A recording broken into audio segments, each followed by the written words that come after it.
गोपाल चरवाहा। उत्तर प्रांत की कमलावती नगरी में गोपाल नाम का एक चरवाहा रहता था।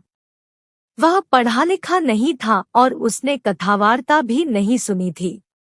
दिन भर गायों को जंगल में चराया करता था।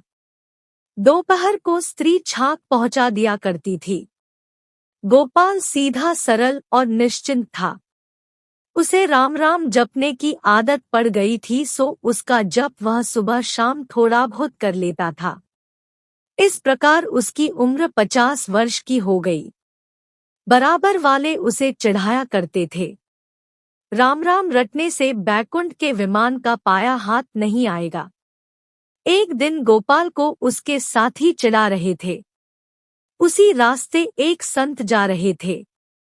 उन्होंने चिढ़ाने वालों से कहा, भाई, तुम लोग बड़ी गलती कर रहे हो। भगवान के नाम की महिमा तुम नहीं जानते। यह बूढ़ा चरवाहा यदि इसी प्रकार श्रद्धा से भगवान का नाम लेता रहेगा तो इसे संसार सागर से पार कर देने वाले गुरु अवश्य मिल जाएंगे। भगवान का नाम तो सारे पापों को तुरंत भस्म कर देता है।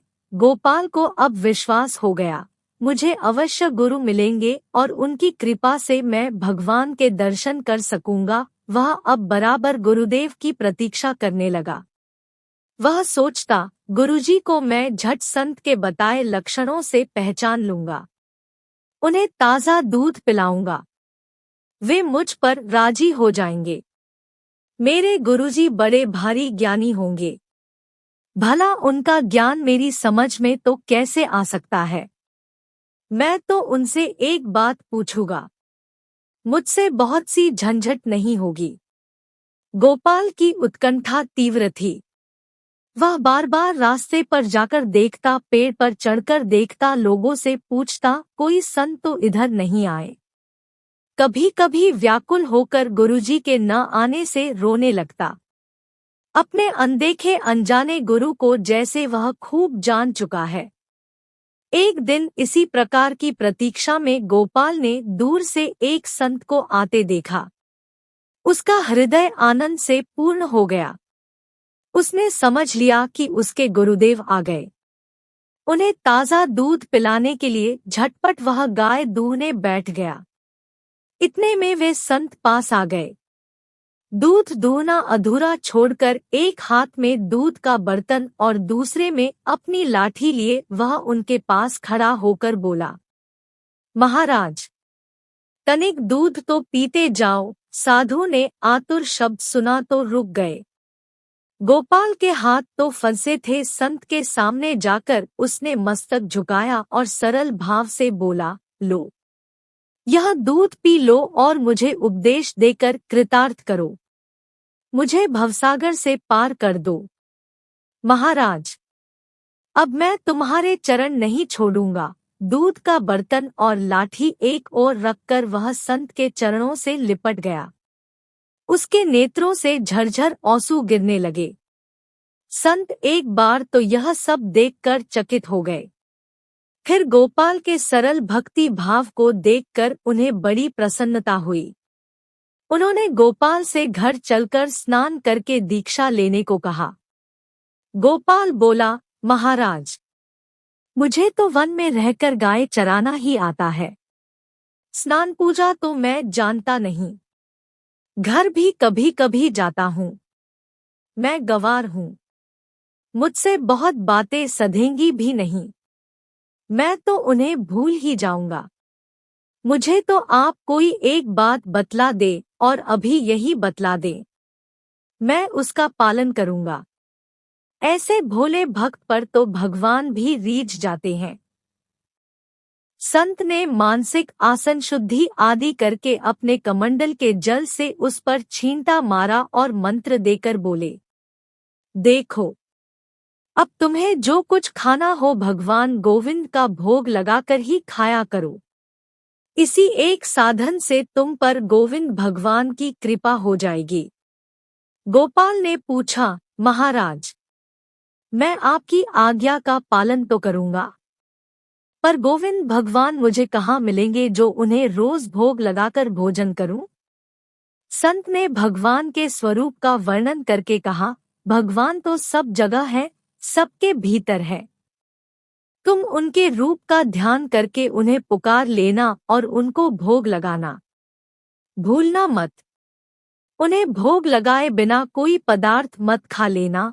यह उपदेश देकर गोपाल का दूध ग्रहण करके महात्मा जी चले गए। दोपहर को गोपाल की स्त्री आई और छाग देकर चली गई। गोपाल को अब गुरुजी की बात स्मरण आई। एकांत में जाकर पत्ते पर रोटियां परोसकर तुलसी दल डालकर वे गोविंद भगवान का ध्यान करते हुए प्रार्थना करने लगे, हे गोविंद, लो ये रोटियां रखी है, इनका भोग लगाओ। मेरे गुरुदेव कह गए हैं कि भगवान को भोग लगाकर जो प्रसादी बचे वही खाना। मुझे बहुत भूख लगी है, किंतु तुम्हारे भोग लगाए बिना मैं नहीं खाऊंगा। देर मत करो, जल्दी आकर भोग लगाओ। गोपाल प्रार्थना करते करते थक गया। संध्या हो गई पर गोविंद नहीं पधारे। जब भगवान ने भोग नहीं लगाया तब गोपाल कैसे खा ले।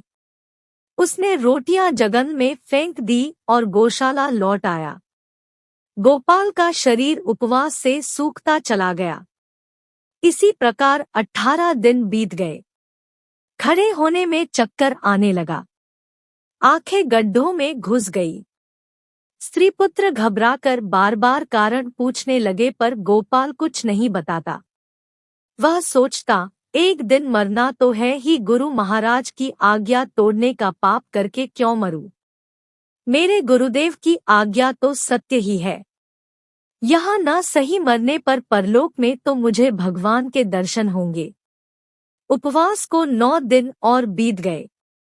आज 27 दिन हो चुके। गोपाल के नेत्र अब सफेद हो गए हैं। वह उठकर बैठ भी नहीं सकता। आज जब उसकी स्त्री छाक लेकर आई तब गौशाला से जाना ही नहीं चाहती थी। उसे किसी प्रकार गोपाल ने घर भेजा। बड़ी कठिनता से छाक परोसकर वह भूमि पर लेट गया। आज बैठा न रह सका। उसे आज अंतिम प्रार्थना करनी है। वह जानता है कि कल फिर प्रार्थना करने को देह में प्राण नहीं रहेंगे। आज वह गोविंद भगवान को रोटी खाने के लिए हृदय के अंतिम बल से पुकार रहा है। यह क्या हुआ? तभी तेज प्रकाश गौशाला में आ गया। गोपाल ने देखा कि उसके सामने गुरुजी के बताए वही गोविंद भगवान खड़े हैं। एक शब्द तक उसके मुख से नहीं निकला। भगवान के चरणों पर उसने सिर रख दिया।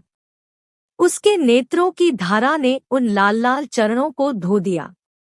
भगवान ने भक्त को गोद में उठा लिया और बोले, गोपाल, तू रो मत। देख, मैं तेरी रोटियां खाता हूँ।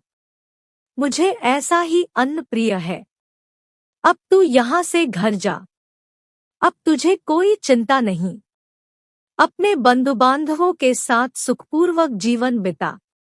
अंत में तू मेरे गोलोक धाम आएगा।